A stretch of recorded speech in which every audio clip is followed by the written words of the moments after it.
Hello John, you're going to tell us about your painting? Thanks Oliver, I certainly am. This is a painting I've just done recently in 2017. I did it from a postcard that I bought in the National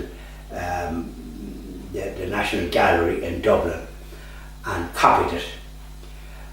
It is a very famous painting by Caravaggio, done in the 14th, 15th century.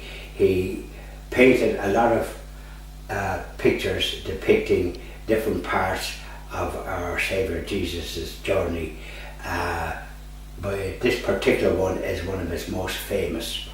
It was actually discovered in a Jesuit college that they had hanging for years before it was given to the National Library, and it was discovered that it was authentic. It was a Caravaggio original and you could not put a value on it, so that's how important it is. Now, it depicts the betrayal of Jesus in the Garden of Gethsemane by his friend and apostle Judas Iscariot. The painting is lit up by this man on the far right. He has a lantern. That's how the faces are portrayed as it is dark. In other words, our Saviour is betrayed in the middle of the night after praying in the Garden of Gethsemane and asking the special apostles they brought in, Peter, John and James, to stand watch or to watch. And when he came to them after an hour, they were asleep, and the second hour they were asleep, and the third hour he said, the Son of Man is about to be betrayed. Judas come with these soldiers and people from the high priest's office. Judas, the sign that he was going to be betrayed was by Judas to kiss him as the manner at the time when the person was waiting, and that would be Jesus. Now Judas apparently thought that our Lord had performed miracles, curing people and bring them back from the dead, would be able to show his might with these captors, but he was proved wrong. So on this corner behind Jesus is St. John, what was known as the beloved apostle. He is shouting for help. You can see his mouth open. Jesus turns away from the betrayer, Judas Iscariot, that has gone down throughout the centuries as being one of the most despised human beings on the face of the earth. The soldier, Jesus has his hands in a prayer, in a kind of an acceptance pose.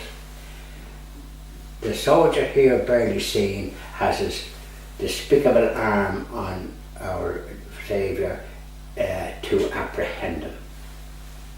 There's another soldier here backing him up. You can see his face more clearly and his armour and the way he's dressed. This man, as I say, is a bystander, or perhaps brought along to illuminate and so as they could detain Jesus.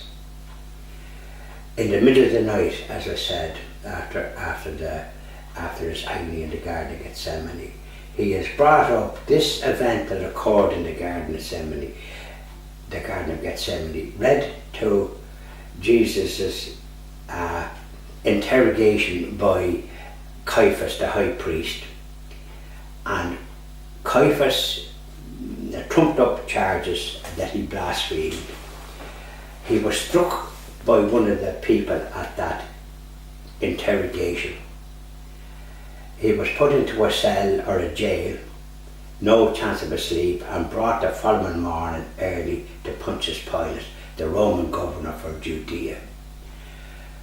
He was scourged at the pillar on the order of Pontius Pilate, because the mob were shouting for him to be crucified.